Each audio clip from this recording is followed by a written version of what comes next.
চলে আসলাম আজকে আবারও একটা ছোট্ট মিনি ব্লগ নিয়ে তোমাদের সাথে দেখা করতে।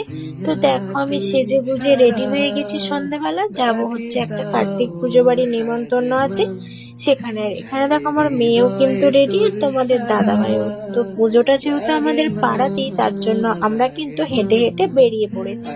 এই দেখো, এই যে বাড়িটা, এই বাড়িটাতেই হচ্ছে পুজোটা, তার জন্য আমরা হেঁটে হেঁটেই চলে আসলাম।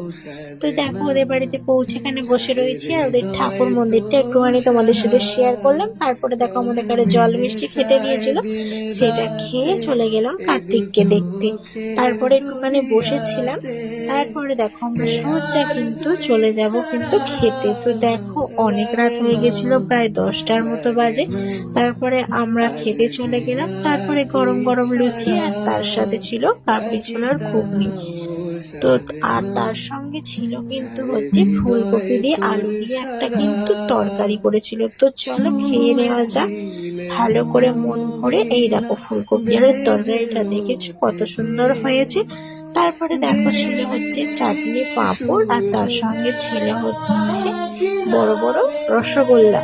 তো খাওয়া দাওয়া করে একটুখানি বসে তারপরে দেখো, আমরা বেরিয়ে পড়েছি ঠান্ডায় কাঁপতে কাঁপতে, হেঁটে হেঁটে বাড়ির উদ্দেশ্যে রওনা দিয়েছি।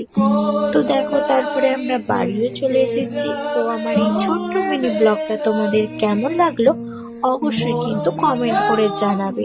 আর কে কে কার্তিক পুজো দেখতে গেছো অবশ্যই কিন্তু জানাবে।